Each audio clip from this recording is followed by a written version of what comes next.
They called it a tin coffin and laughed as he dragged the steel ribs up the mountain. But when the mercury hit 38 below zero, his madness became the only thing that made sense.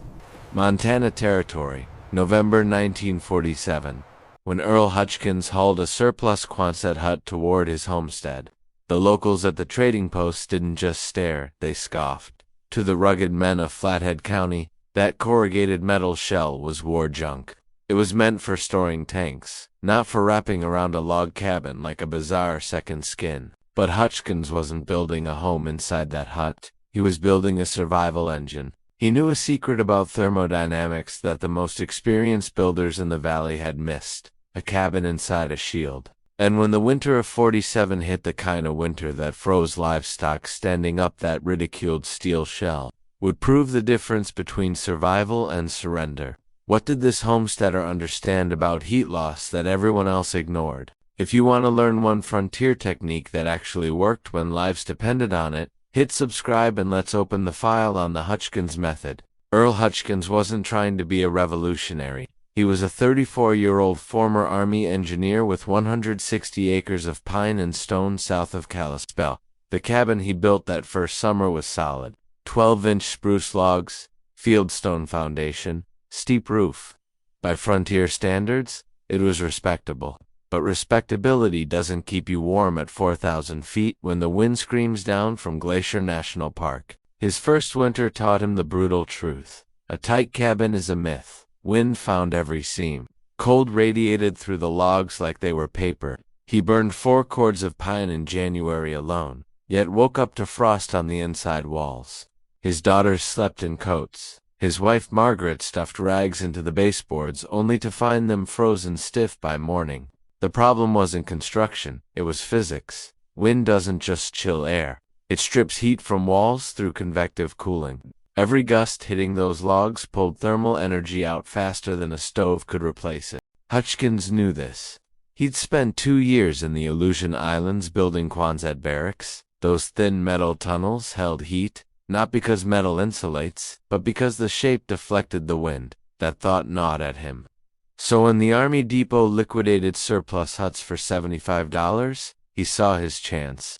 His plan was simple but radical. Erect a steel hut over the existing cabin, leaving a 2-foot air gap on all sides. The hut would block the wind. The air gap would act as a buffer zone. He didn't call it thermal envelope design. He just looked at his shivering daughters and thought, what if I stop the wind before it reaches the house?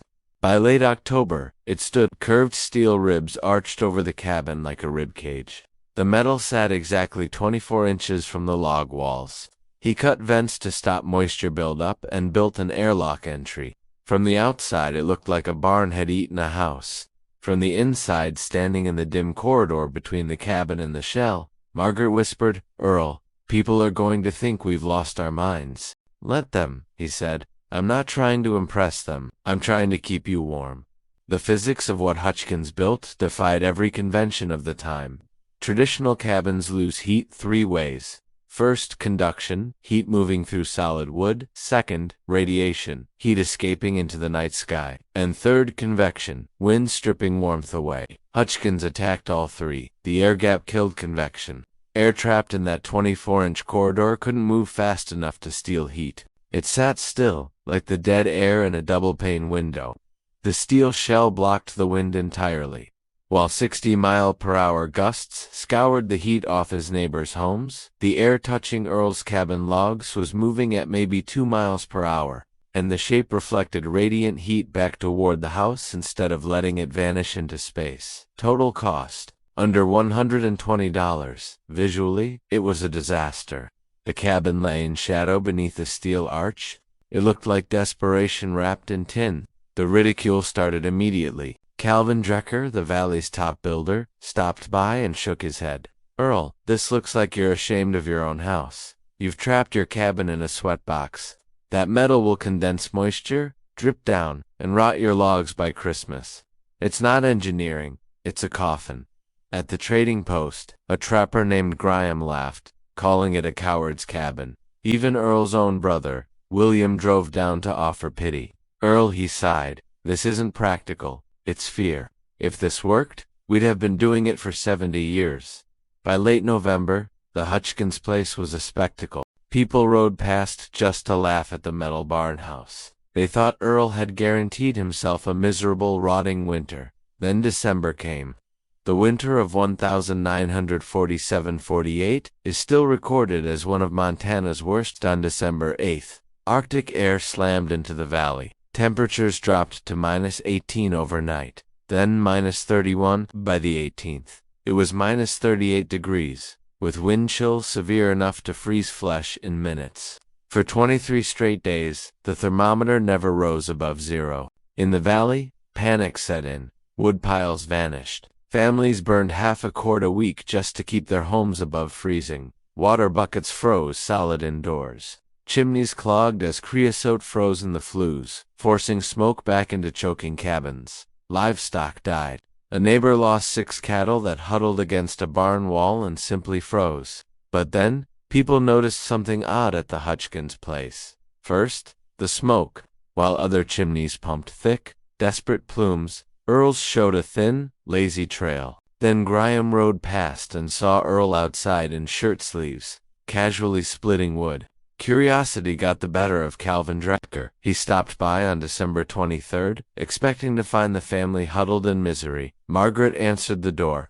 Behind her, Drecker saw the girls sitting at the table, in dresses.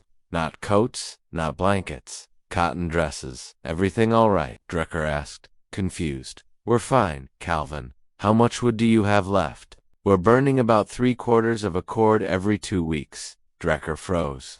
3/4? People are burning that in 4 days. Margaret smiled. Come in, Drecker. Stepped through the airlock. The warmth hit him instantly. It wasn't the stifling heat of a fire roaring out of control. It was a gentle, pervasive comfort. What's the temperature in here? Earl pointed to the wall. About 63 degrees. With 68 this afternoon, 63 degrees. Outside it was -38, a difference of 101 degrees. Drecker touched the wall. It wasn't radiating cold. How? He asked. Physics, Earl said.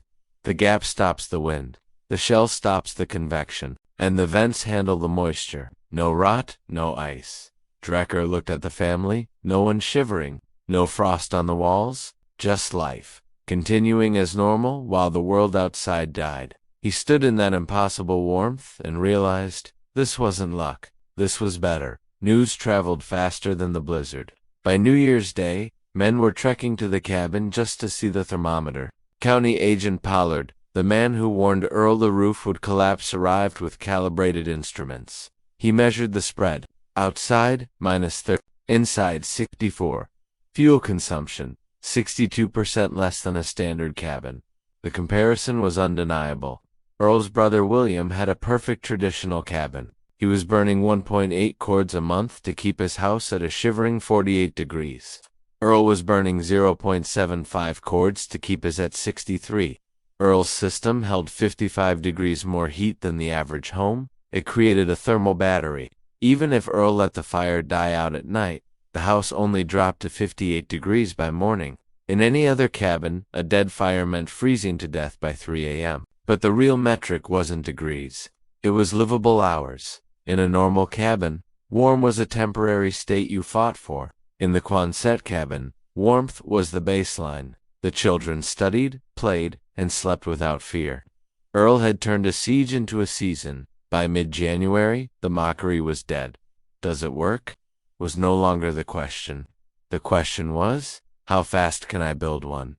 Adoption started immediately. A neighbor named Vernon Ehart didn't have a Quonset, but he had a barn.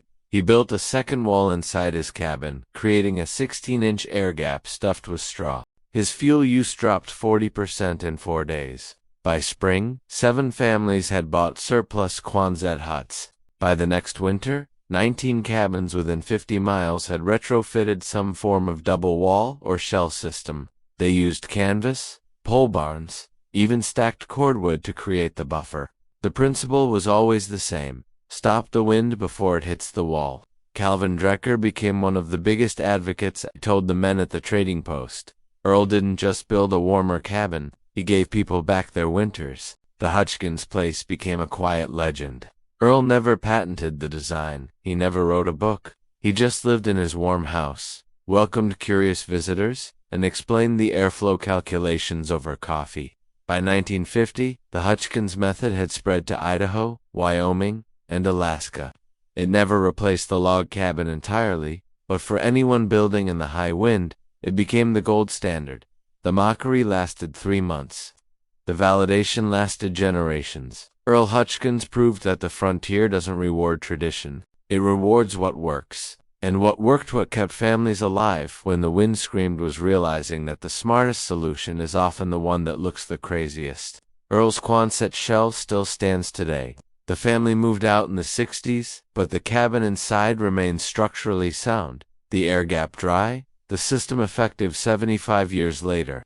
And somewhere in Montana tonight, a family is sitting warm in a double-walled home, safe because one man was brave enough to build a tin coffin. Where are you watching from? And what is the most extreme cold you've ever survived? Hit that subscribe button for one proven survival technique every week. And click like if this story changed how you see the cold.